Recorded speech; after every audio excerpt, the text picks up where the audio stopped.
Bismillahirrahmanirrahim. Assalamualaikum warahmatullahi wabarakatuh. Bertemu lagi dengan saya Denny Firmansyah dari SMK Pasuruan Malangbong, di mana saya adalah CGP Angkatan 10 Kabupaten Garut, di mana di sini saya akan menyebarkan pemahaman dan penerapan pengalaman dalam bentuk aksi nyata budaya positif modul 1.4, di mana menyebarkan pemahaman dan penerapan pengalaman kepada rekan guru di SMK Pasundan Malangbong. Berikut videonya. Assalamualaikum warahmatullahi wabarakatuh. Waalaikumsalam warahmatullahi wabarakatuh. Mohon maaf, terima kasih atas perhatian dan partisipasinya. Sebelumnya saya ucapkan kepada dewan-dewan guru atau rekan-rekan kerja saya yang saya hormati, terima kasih sudah dapat hadir dalam diseminasi atau menyebarkan pemahaman penerapan budaya positif di sekolah, di mana yang akan kita pelajari atau yang akan kita bagikan dan akan saya bagikan adalah tentang 8 hal, yakni yang pertama perubahan paradigma belajar, yang kedua disiplin positif, yang ketiga nilai-nilai kebajikan, terus yang keempat kebutuhan dasar manusia, terus motivasi perilaku manusia, posisi kontrol guru, keyakinan kelas, serta segitiga restitusi. Langsung saja pada pembahasan yang pertama, yaitu tentang pembelajaran paradigma baru. Nah, di sini dalam pembelajaran paradigma baru merupakan pembelajaran yang dirancang dengan prinsip pembelajaran berdiferensiasi sehingga para peserta didik belajar sesuai kebutuhannya berdasarkan tahap pengembangan sesuai dengan teori psikologi modern untuk mewujudkan profil pelajar Pancasila. Ada yang sudah tahu nggak profil belajar Pancasila? Sudah pernah belum? Sudah ya? Kita belum paham. Ada yang ada di PMM, ya. Ada di aplikasi PMM, di mana profil pelajar Pancasila itu terdiri dari beberapa aspek. Yang pertama, berkebinekaan global, bernalar kritis, mandiri, beriman dan bertakwa kepada Tuhan Yang Maha Esa, dan berakhlak mulia, terus kreatif, dan terakhir adalah gotong royong. Nah, untuk menciptakan profil pelajar Pancasila, tentu kita sebagai guru harus mengenal tentang kontrol. Bagaimana cara mengontrol perilaku murid supaya sesuai dengan visi misi sekolah SMK Pasundan Malangbong. Nah, di sini ada miskonsepsi tentang teori kontrol. Apa itu? Jadi salah persepsi tentang teori kontrol. Oke, kita akan belajar tentang miskonsepsi teori kontrol, ya. Yang pertama, jadi yang miskonsepsi itu adalah kesalahan pemikiran seorang guru. Ada 4. Yang pertama, ilusi guru mengontrol murid. Nah, di sini dalam paradigma belajar berdiferensiasi, kita harus menghilangkan paradigma bahwa guru itu mengontrol murid. Itu adalah pemikiran yang kurang tepat, tidak tepat. Yang kedua adalah ilusi bahwa mengkritik dan membuat rasa bersalah dapat menguatkan karakter. Contohnya, membuat murid dalam merasa bersalah. Itu pun bukan menguatkan karakter murid, tetapi juga itu tidak akan penumbuh kembang murid itu tidak akan maksimal apabila kita selalu menambahkan rasa bersalah. Kemudian yang ketiga, ilusi bahwa semua penguatan positif efektif dan bermanfaat. Nah, itu artinya memang hal-hal yang baik itu positif bagi pengembangan siswa. Akan tetapi kita juga harus melihat akan kesadaran siswa ataupun keadaan siswa secara utuh. Yang keempat, ilusi bahwa orang dewasa berhak untuk memaksa. Nah, seperti kata-kata misalkan yang telat ke sekolah, telat upacara harus lari keliling 10. Nah, itu tidak boleh dipaksa, tetapi harus melalui kesadaran. Kemudian, nah ini merubah paradigma stimulus respon ke pendekatan teori kontrol. Saya akan menjelaskan 2 saja. Yang pertama, dalam stimulus respon itu ada pemaksaan ada pada saat bujukan gagal. Jadi kita sudah membujuk, ayolah kamu sekolah, misalkan anak-anak, misalkan Seni, ayo kamu sekolah. nanti kalau kamu sekolah bapak akan bla bla bla. Misalkan esok harinya saya ini tetap tidak sekolah, maka kita akan melakukan pemaksaan. Saya ini pokoknya kalau kamu tidak sekolah, kamu tidak akan bapak ikut sertakan dalam kegiatan anu-anu. Nah itu pemaksaan itu adalah sesuatu yang salah. Yang benar itu apa? Yaitu kolaborasi dan konsensus menciptakan pilihan-pilihan baru dengan cara kita menciptakan keyakinan kelas dengan kesepakatan kelas. Kemudian, nah, disiplin positif. Disiplin positif itu atau indisiplina berasal dari kata disiplina yang artinya belajar. Disiplin mengacu pada disiplin diri yang memiliki tanggung jawab terhadap apa yang dilakukannya berdasarkan nilai yang diyakini. Disiplin positif merupakan salah satu cara penerapan disiplin yang bertujuan untuk menumbuhkan kesadaran serta memberdayakan peserta didik tanpa imbalan penghargaan, ancaman, atau hukuman. Nah, sebagai tujuan pendidikan kita menciptakan peserta didik yang memiliki disiplin diri sehingga mereka berperilaku mengacu kepada nilai-nilai kebajikan universal dan memiliki motivasi intrinsik dalam perubahan perilaku ke arah yang lebih baik. Nah, di sini tuh intinya disiplin positif itu tidak memaksa, tidak memberikan imbalan, tidak memberikan ancaman atau hukuman, tetapi sekali lagi dari kesadaran peserta didik. Nah, ini adalah nilai-nilai kebajikan. Ada profil pelajar Pancasila, ada info primarius, ada keterampilan hidup atau life skill. Nah, ini harus disepakati oleh bersama, baik itu antara guru dan murid ataupun murid beserta guru, supaya kita dapat menerapkan nilai-nilai kebajikan yang sama-sama disepakati. Kemudian kebutuhan dasar manusia. Nih, biasanya nih di guru IPA nih. Kebutuhan dasar manusia itu apa? Ada sandang, ada pangan, ada apa? Papan. Biasanya kan itu kan kebutuhan dasar manusia yang kita ini kan ada sandang, pakaian, ada pangan atau makanan, ada papan atau tempat tinggal. Nah, di sini kebutuhan dasar manusia itu sesuatu yang kita lakukan untuk mendapatkan apa yang kita inginkan. Maka itu disebut kebutuhan dasar. Apa itu kebutuhan dasar manusia? Ada 5. Yang pertama ada bertahan hidup atau bahasa Inggrisnya survival, yaitu makanan, pakaian, tempat tinggal, keamanan, kesehatan. Ternyata ini hanya bertahan hidup saja. Yang tadi sandang, pangan, papan itu hanya kebutuhan hidup, bertahan hidup. Tetapi 5 kebutuhan dasar manusia yang perlu kita ketahui ada 5. Ada bertahan hidup, kasih sayang, rasa terima, ketiga penguasaan, yang keempat kebebasan, yang kelima kesenangan.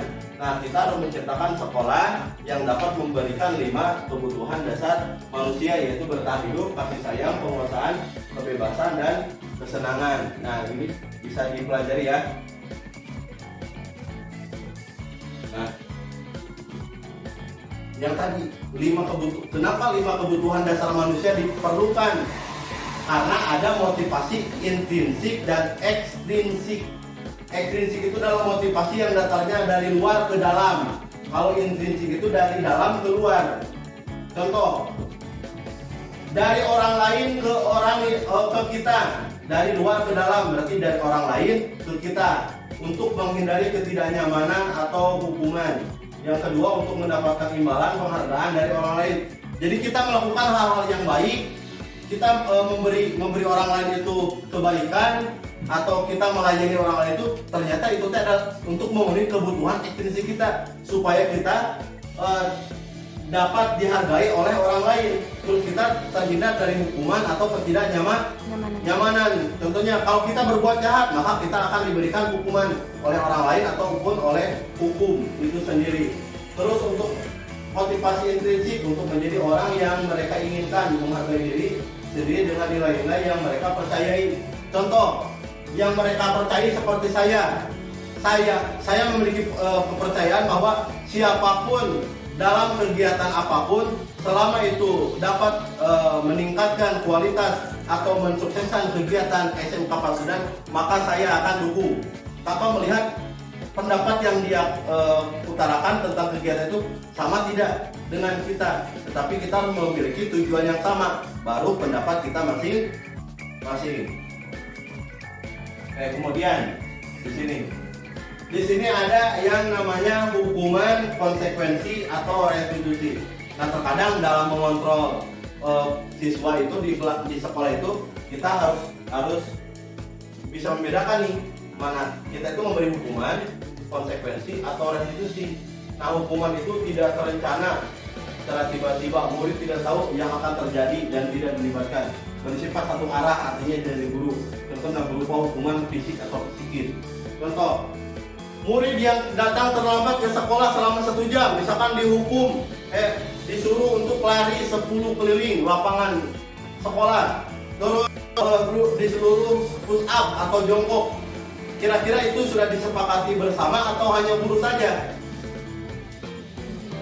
Guru saja, berarti itu bentuknya hukuman. Terus konsekuensi, terencana, disepakati sesuai peraturan. Murid tetap dibuat tidak nyaman, sikap guru selalu memonitor murid. Nah, di sini itu kalau konsekuensi itu seperti contoh misalkan yang tidak mengerjakan PR maka akan mendapatkan nilai yang lebih kecil daripada orang yang mengerjakan PR atau mengerjakan tugas. Itu namanya konsekuensi. Terus yang ketiga, restitusi. Nah, kalau restitusi mah menciptakan kondisi bagi murid untuk memperbaiki kesalahan kolaboratif yang dilakukan murid dan itu sendiri.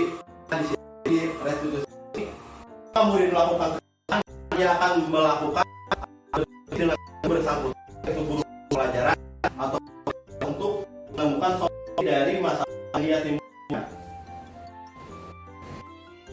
Baik, di sini ada contoh 5 posisi kontrol guru, di mana yang pertama adalah sebagai penghukum, kedua sebagai pembuat merasa bersalah, yang ketiga adalah sebagai teman, yang keempat adalah sebagai pemantau, dan yang kelima adalah sebagai manajer.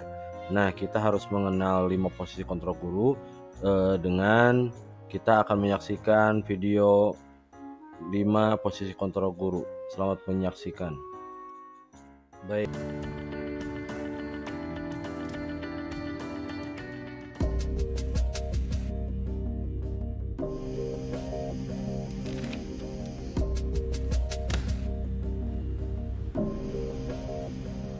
Naren! Sini kamu! Selamat pagi, Bu. Selalu terlambat. Kamu deh, pasti terlambat. Maaf, Bu. Saya... Apa? Apa coba?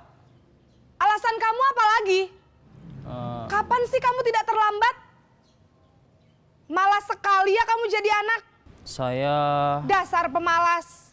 Gak kapok-kapok sih kamu. Sudah berapa kali terlambat?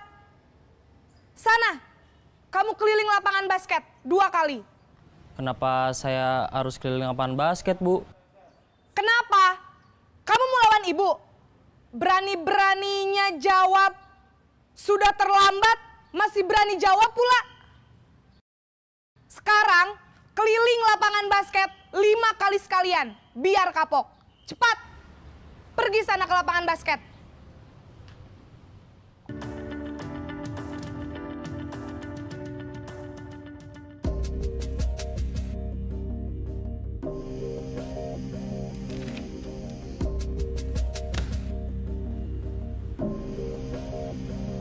Naren!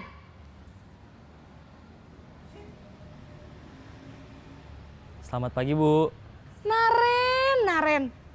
Kamu kenapa terlambat lagi, nak? Ya Tuhan, Naren. Kamu senang ya bikin ibu susah ya? Kalau kamu terlambat lagi, nanti ibu yang ditegur bapak kepala sekolah, nak. Disangka ibu tidak bisa membina kamu. Duh, gimana ini? Maaf, Bu. Duh, Gusti Naren. Kamu suka ya kalau ibu ditegur bapak kepala sekolah? Terus, sekarang ibu harus tulis apa ini di buku absen? Ini kamu sudah sering terlambat loh. Ibu harus apa coba? Maaf, Bu. Maaf sekali. Ya sudah, lain kali jangan bikin ibu susah lagi ya, nak ya. Ibu tidak akan kuat lagi kalau kamu begini terus. Bisa jantungan kalau ibu ditegur bapak kepala sekolah. Sana cepat ke kelas. Maaf ya, Bu. Maaf sekali.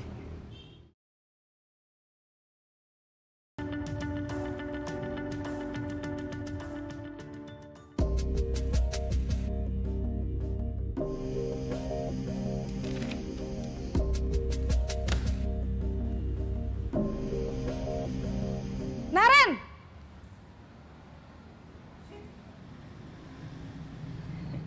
Selamat pagi, Bu. Wah, sudah jam berapa ini, Nak? Terlambat lagi ya, sayang. Iya, Bu. Habis ibu saya lupa bangunkan saya, Bu. Kamu malah menyalahkan ibu kamu. Kamu bukannya anak yang larinya paling kenceng. Kok terlambat sih? Iya, Bu. Saya memang terlambat bangun tadi. Jadi, biarpun saya lari kencang, tetap gak kekejar, Bu.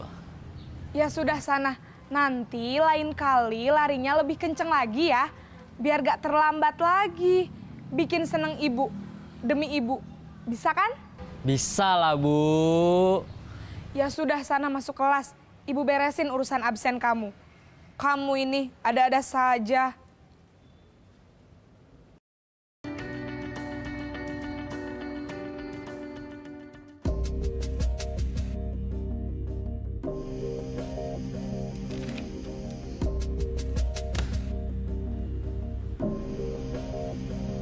Naren!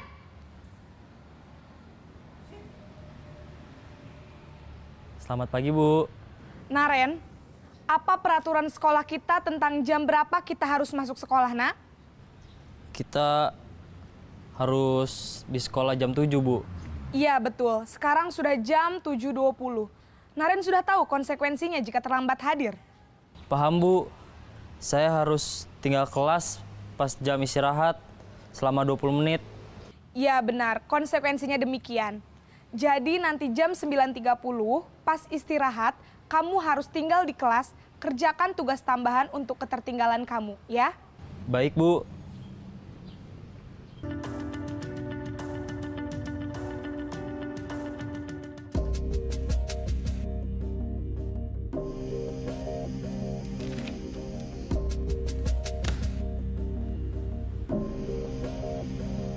Naren!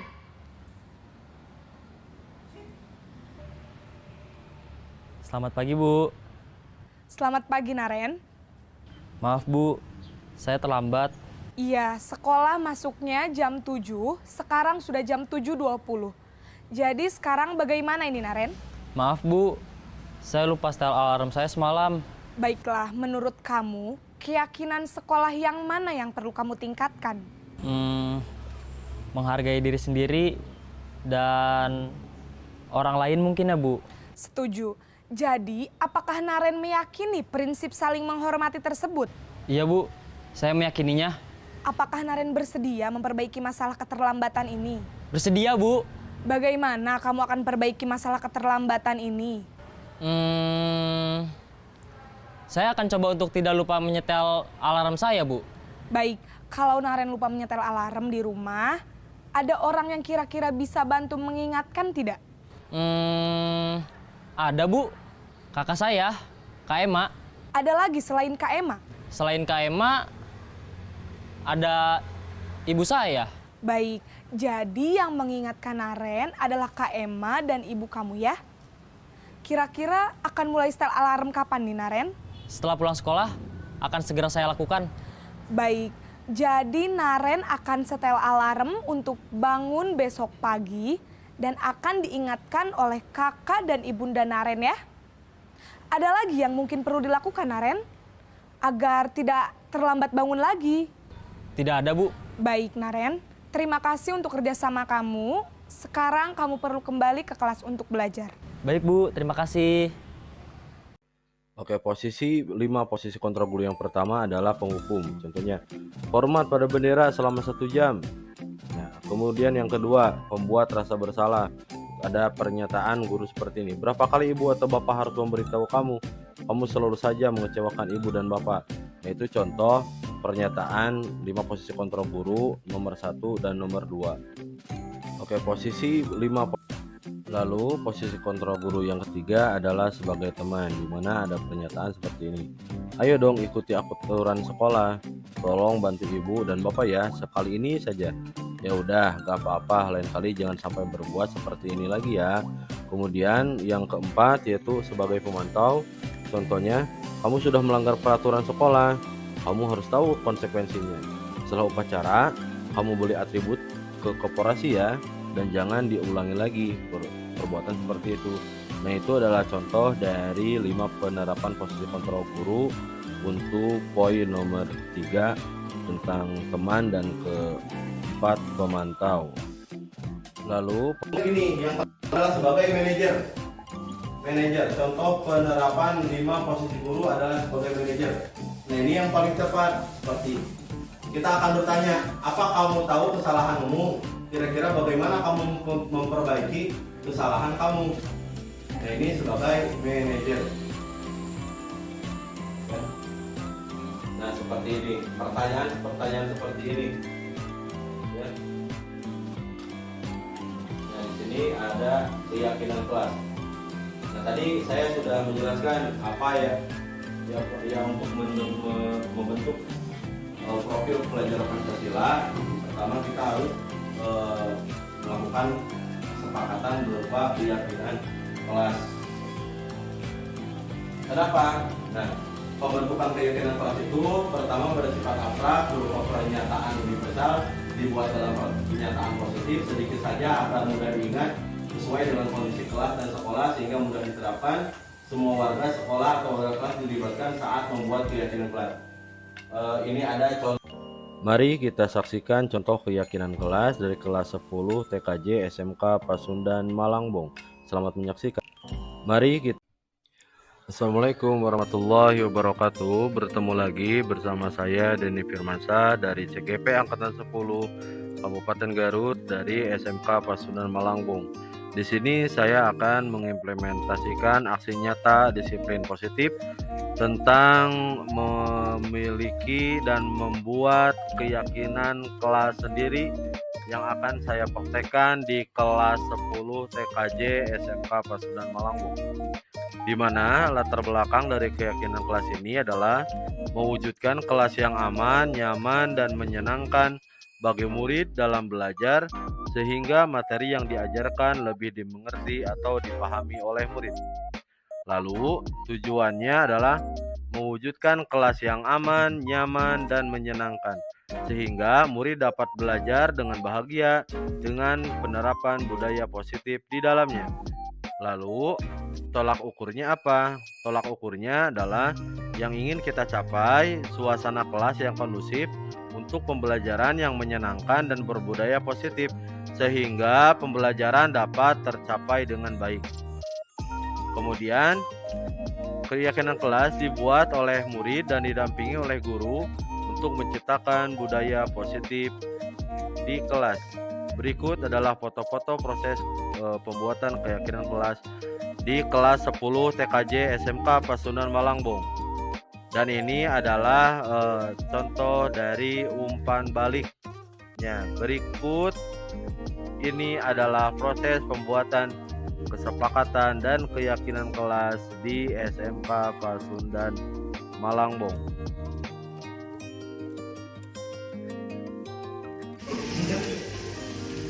Assalamualaikum warahmatullahi wabarakatuh. Waalaikumsalam warahmatullahi wabarakatuh. Nah, anak-anak, di dalam sekolah kita harus ada yang mengatur tentang perilaku seorang siswa, bagaimana norma seorang siswa dalam berperilaku di dalam sekolah. Nah, pada awal tahun ini Bapak akan mengajak kalian untuk membentuk keyakinan kelas dan kesepakatan kelas. Pak, kalau keyakinan kelas itu apa? Keyakinan kelas itu seperti misalkan jujur. Saya akan menjadi kelas 10 akan menjadi orang sukses apabila jujur. Maka nanti kalian tulis di sini kata jujur. Kelas 10 akan menjadi orang hebat, kelas 10 TKJ akan menjadi orang sukses apabila jujur. Maka tulis di sini jujur. lalu kita tempelkan di dalam kotak ini. Satu orang satu, dan nanti akan menjadi keyakinan kelas. Paham tidak? Paham. Yo. Oke, sekarang yang kedua ada kesepakatan kelas. Iya, Mak. Kesepakatan kelas, contohnya kesepakatan kelasnya ada 5. Contoh pertama, misalkan tepat waktu datang ke sekolah jam 7:20. Nah, itu kesepakatan kelas. Kemudian melakukan piket kebersihan sesuai jadwal. Itu adalah kesepakatan kelas. Ya. Pak, gimana Pak kalau ada orang yang melanggar tentang keyakinan dan kesepakatan kelas? Nah, nanti kalau misalkan ada yang bolos, maka kita akan tanyakan kesepakatan kelas yang sudah disepakati. Kalau ada yang melanggar keyakinan kelas, maka Bapak akan tanyakan nanti keyakinan kelas apa yang sudah kalian langgar, sehingga keyakinan kelas dan kesepakatan kelas itu menjadi pedoman kita dalam berperilaku di dalam interaksi sekolah. Oke.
Oke, terima kasih atas perhatiannya. Dengan keyakinan kelas, semoga kita tetap menjadi guru penggerak, menggerak, dan menggerakkan.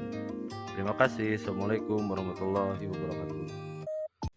Oke, yang terakhir ada tahap segitiga restitusi, di mana segitiga restitusi ini adalah suatu proses dialog yang dijalankan oleh guru agar dapat menghasilkan murid yang mandiri dan bertanggung jawab, di mana ada 3 tahap. Yang pertama, menstabilkan identitas.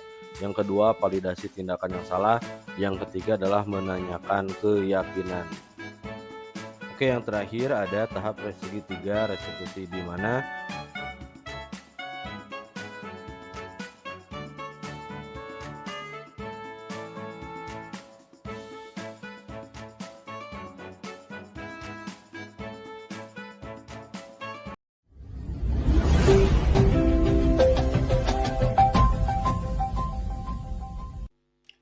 Assalamualaikum warahmatullahi wabarakatuh.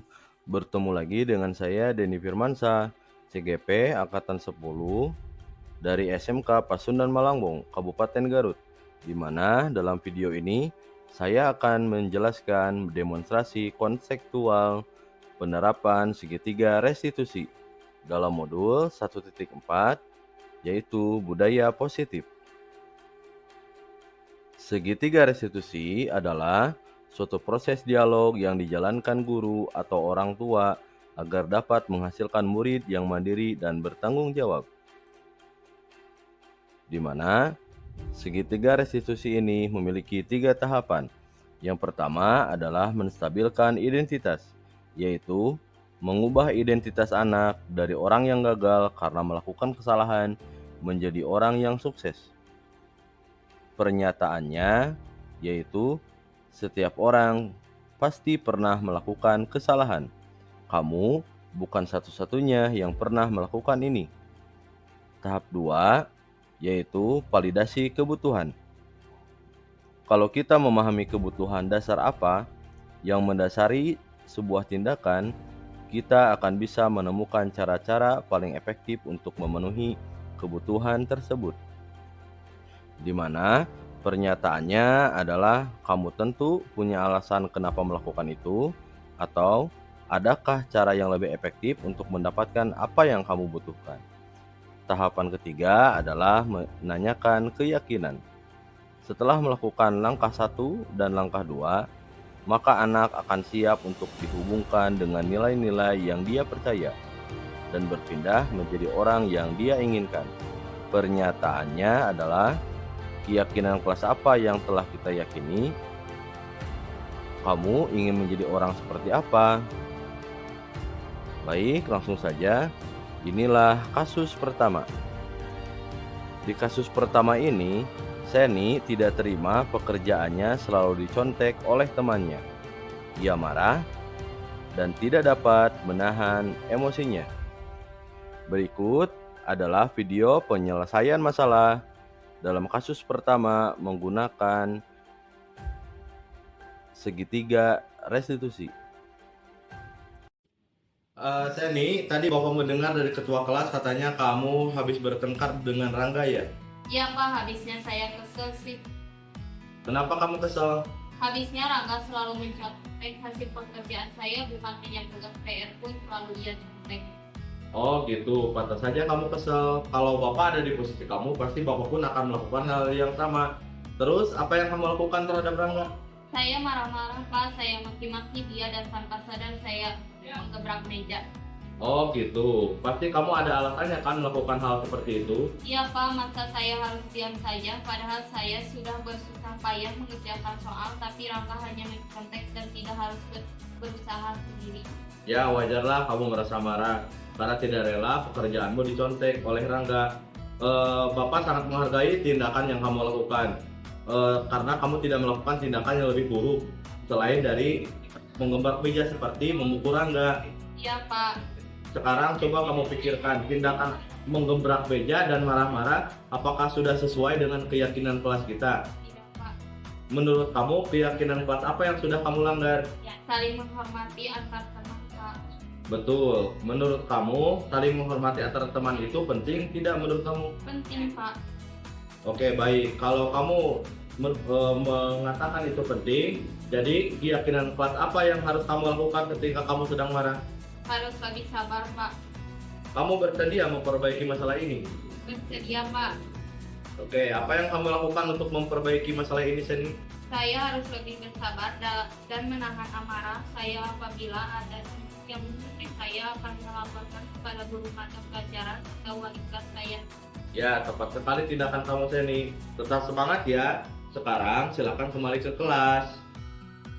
Assalamualaikum warahmatullahi wabarakatuh. Perkenalkan, nama saya Seni Martiani dari kelas 11 TKJ SMK 49 Malabong.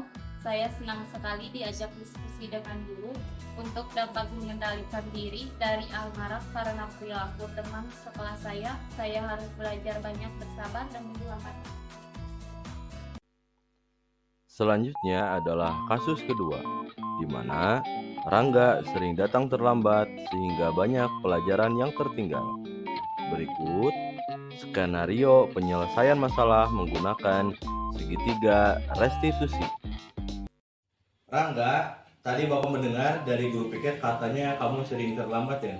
Iya Pak, Menurut ingatan kamu, sudah berapa kali kamu datang terlambat? sudah 5 kali Pak. Aduh, sering terlambat itu suatu kesalahan bukan? Iya Pak. Oke, Rangga, berbuat kesalahan itu memang manusiawi. Tiap orang pasti sering melakukannya. Yang terpenting kita dapat belajar dari kesalahan tersebut dan berusaha memperbaikinya. Setuju? Setuju Pak. Rangga, ayo kita cari solusinya bersama. Iya Pak. Rangga sering datang terlambat, pasti karena ada alasannya kan? Kenapa Rangga sering datang terlambat ke sekolah?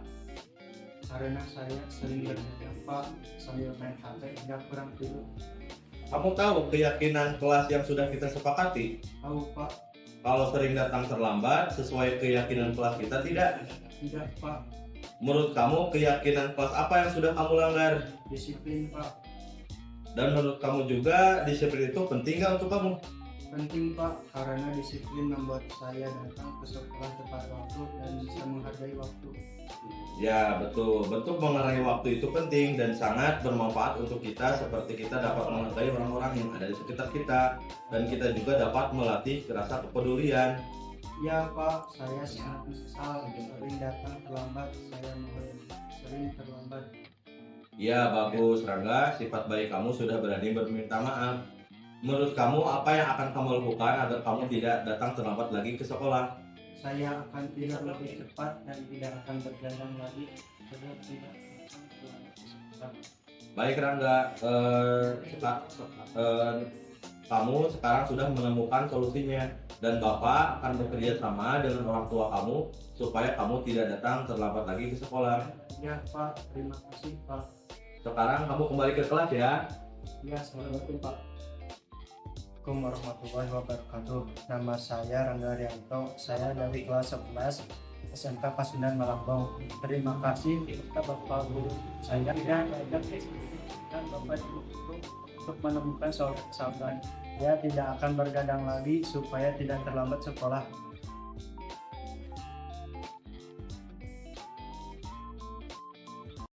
Dalam penutup ini, dalam penerapan program disiplin positif, kehendak guru memiliki standar kepribadian, profesional, dan sosialis, dan yang baik di mana guru mampu merefleksi dirinya dalam posisi kontrol saat ini, bagaimana perjalanan dirinya sebagai among atau manajer yang menuntun murid-muridnya menjadi insan mandiri, merdeka, dan berjawab sesuai dengan standar pendidikan.